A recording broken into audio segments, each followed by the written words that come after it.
नमस्कार दोस्तों, CGPSC ABCD में आप सभी का फिर से एक बार स्वागत है। मेरे चैनल का नाम ही सीजीपीएससी एबीसीडी है, जिसमें एबीसीडी का फुल फॉर्म है एनीबडी कैन डू। लेकिन सीजीपीएससी के हरकतों से, सीजीपीएससी के पेपर बनाने के तरीकों से मुझे लगता नहीं है कि हर किसी के लिए ये पॉसिबल है। तो मतलब मेरे चैनल का नाम एबीसीडी जो है एनीबडी कैन डू, ये तो मतलब कहीं नहीं रह गया ना। क्योंकि मुझे समझ में नहीं आता है, क्या आप सभी सोचते हैं, या फिर मैं ये कह लूँ कि क्या आयोग में जो बैठे लोग हैं, क्या आप ये सोचते हैं कि क्या मतलब साल भर में अगर आप एक पेपर तैयार करते हैं प्रीलिम्स के लिए, तो उस प्रीलिम्स के 100 प्रश्न भी आप सही तरीके से तैयार नहीं कर सकते, जिसमें किसी भी प्रकार की गलती ना हो, किसी भी प्रकार का गलत विकल्प ना लिया गया हो, या फिर किसी भी तरह का प्रिंटिंग मिस्टेक ना हो, या फिर कह लीजिए कोई ट्रांसलेशन में गलती ना हो। क्या एक पेपर आप तैयार नहीं कर सकते? अगर आप पेपर 100 प्रश्नों का तैयार नहीं कर सकते, तो सोचो कि आप किस लिए एग्जाम ले रहे हो। आखिर आप डिस्ट्रिक्ट के लिए, आप डिस्ट्रिक्ट कलेक्टर जो है आप अपॉइंट कर रहे हो, रिक्रूट कर रहे हो, डीएसपी रिक्रूट कर रहे हो, तहसीलदार रिक्रूट कर रहे हो, लेकिन इतने बड़े बड़े पदों को रिक्रूट करने के लिए आप एक पेपर सही तरीके से तैयार नहीं कर रहे हो।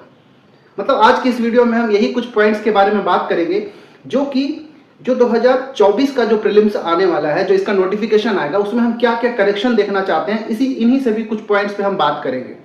ठीक है, सबसे पहली बात तो जो हमने झेला, मतलब ये कह ले कि जो सोनवानी चाचा है, जो गलती उन्होंने किया, जो हमारे भविष्य के साथ जो उन्होंने खेला, हम ये नहीं चाहते हैं कि भविष्य में हमारे साथ कुछ गड़बड़ी हो।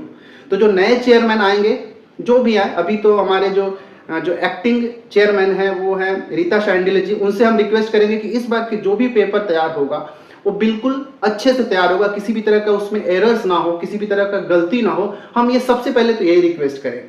और बाकी हम क्या क्या रिफॉर्म कर सकते हैं इस बार के नोटिफिकेशन के माध्यम से, जो आगे आने वाला जो वैकेंसी है उसमें हम क्या क्या रिफॉर्म देखना चाहते हैं, हम जो एस्पिरेंट्स हैं, उसके बारे में हम थोड़ा बात कर लेते हैं। सबसे पहली बात ये, क्वेश्चन तैयार किए जाते हैं वो गलत ना हो भाई, और किसी भी तरह का विकल्प में कोई गलती नहीं हो। क्योंकि लोग बहुत लंबे समय से तैयारी करते हैं, कई लोग तो ऐसे हैं जो 6 साल 7 साल तक तैयारी करते हैं और अपना सब कुछ दांव पर लगाकर तैयारी कर रहे हैं। एक तो मुश्किल से वो घर से बाहर रहते हैं, तैयारी करते हैं, खाने पीने के लिए भी कई बार से लोग तरस जाते हैं, घर से कितना पैसा मांगा।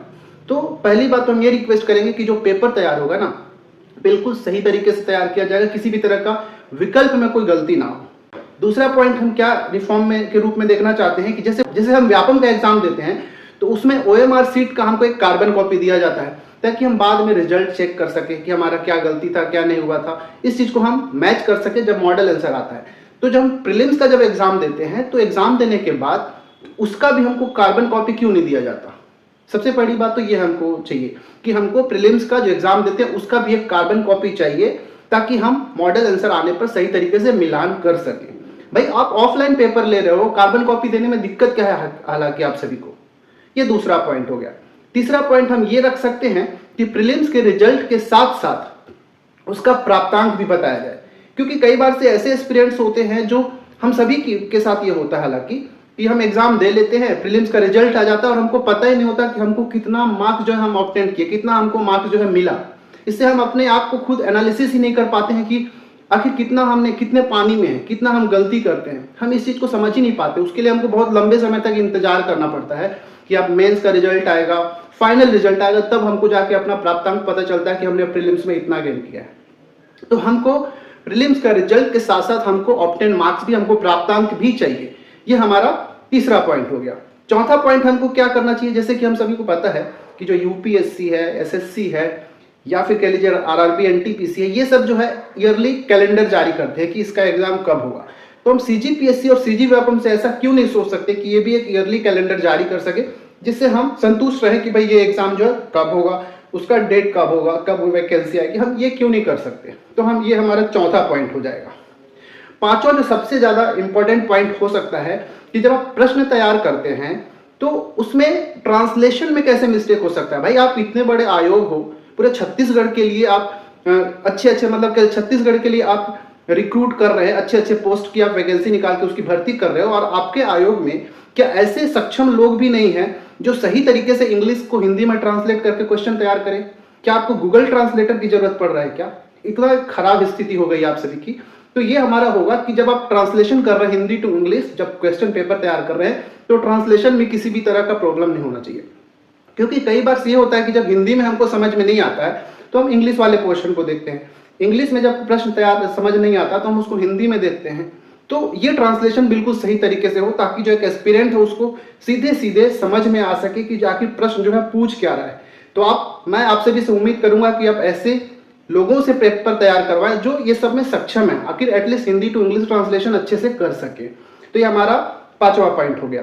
6वां पॉइंट हम ये कर सके कि प्रश्न पत्र ऐसा तैयार हो कि किसी भी तरह का विलोपित करने की आवश्यकता ना पड़े। आप प्रश्न ही ऐसा तैयार करते हैं कि पता नहीं 2023 का जो पेपर हुआ उसमें हम सभी को पता है कि 7 प्रश्न जो है विलोपित हुआ और 9 प्रश्नों का उत्तर ही चेंज हो गया। अब आप सोचो हमारा एक प्रश्न भी गलत हो जाता है, क्योंकि जब लोगों का सिलेक्शन नहीं होता है ना 0.66 मार्क्स से, 1 नंबर से, 2 नंबर से, तो उस समय हम सभी को समझ में आता है कि भाई कितना बड़ा प्रॉब्लम, हमने साल भर तैयार किया और 0.66 मार्क्स से चूक गए। ये क्यों ऐसे ही हम चूक जा रहे हैं? क्योंकि आपने जो प्रश्न विलोपित कर रहा है, आपने जो उसका गलत आंसर ले रखा है, जिसकी वजह से हमारा सिलेक्शन नहीं हो रहा है और पूरे साल भर का मेहनत बर्बाद हो जा रहा है। तो हम फिर से आपसे भी से रिक्वेस्ट करेंगे, आयोग से रिक्वेस्ट करेंगे कि प्रश्न पत्र ऐसा तैयार किया जाए कि किसी भी तरह का विलोपित करने की स्थिति ना पैदा हो और प्रश्नों का उत्तर आप गलत ना लें। ठीक है, ये हमारा 6वां पॉइंट हो गया। 7वां पॉइंट ये होना चाहिए कि जैसे जो हमारा मॉडल आंसर जारी होता है, जो आप मॉडल आंसर देते हैं हम सभी को, वो कहीं से भी उसका मॉडल आंसर नहीं, कोई उसका ऑथेंटिक होना चाहिए कि आप चाहे तो एनसीईआरटी से ले लें या हिंदी ग्रंथ अकादमी की जो पुस्तकें हैं वहां से आप जो है उसका आंसर तैयार करें। ठीक है, ये हमारा 7वां पॉइंट हो जाएगा। 8वां पॉइंट ये होगा कि संशोधित उत्तर भी सीजीपीएससी के वेबसाइट पर अपलोड किया जाना चाहिए, क्योंकि सीजीपीएससी के वेबसाइट पर संशोधित जो मॉडल उत्तर आता है उसको अपलोड नहीं किया जाता है, तो उसको भी अपलोड करना चाहिए। ये हमारा 8वां पॉइंट हो गया। 9वां पॉइंट है कि प्रिंटिंग मिस्टेक क्यों हो सकता है भाई? जब आप पेपर जो है एग्जाम डेट के लिए आप भेजते हैं तो भाई जब प्रिंट होता है तो क्या आप उसको एक बार क्रॉस चेक नहीं करते हैं? जब आपके पास पेपर बन के तैयार होता है तो एटलीस्ट 2-4 बार उसको क्रॉस चेक तो कर लो कि किसी भी तरह का प्रिंटिंग मिस्टेक नहीं है, टाइपिंग मिस्टेक नहीं है।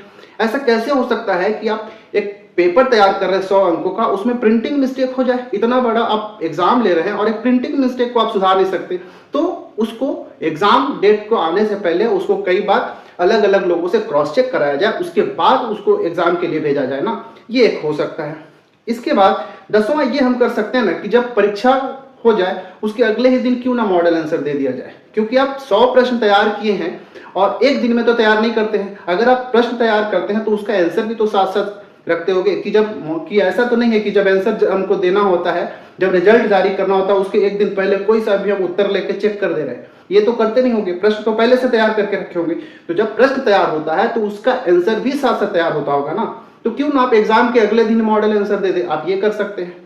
तो ये सारे कुछ पॉइंट्स मैंने रखा है यहाँ पे जो कि संशोधन होना चाहिए और बिल्कुल होना चाहिए, क्योंकि अगर ऐसा नहीं हुआ और हर बार की तरह प्रश्न विलोपित हो रहे हैं, गलत उत्तर ले लिया जा रहा है, जिसकी वजह से कहीं ना कहीं हमारा जो समय है ना वो बर्बाद होते जा रहा है।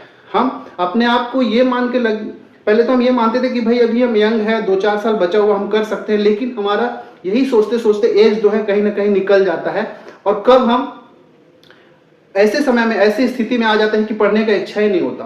तो आप सभी से रिक्वेस्ट है कि प्रश्न पत्र को बिल्कुल सही तरीके से तैयार किया जाए, किसी भी तरह का उसमें त्रुटि ना हो, और ये जो मैंने कुछ 7-8 पॉइंट रखा है इसमें कुछ विचार किया जाए तो हम सभी के लिए बहुत अच्छा होगा। बस इतना ही कहना चाहता हूं मैं, और बाकी आप सभी दोस्तों इस सभी पॉइंट का डिमांड तो आप सभी को करना ही होगा मिलके, तो और आप सब तैयार हो जाएं, क्योंकि 26 नवंबर जस्ट आने ही वाला है। देखते हैं क्या उस दिन नोटिफिकेशन आता है कि नहीं, और हम उम्मीद करेंगे कि पिछले बार की तुलना में कुछ ज़्यादा वैकेंसी हमको देखने को मिले, कुछ ज़्यादा पोस्ट देखने को मिले।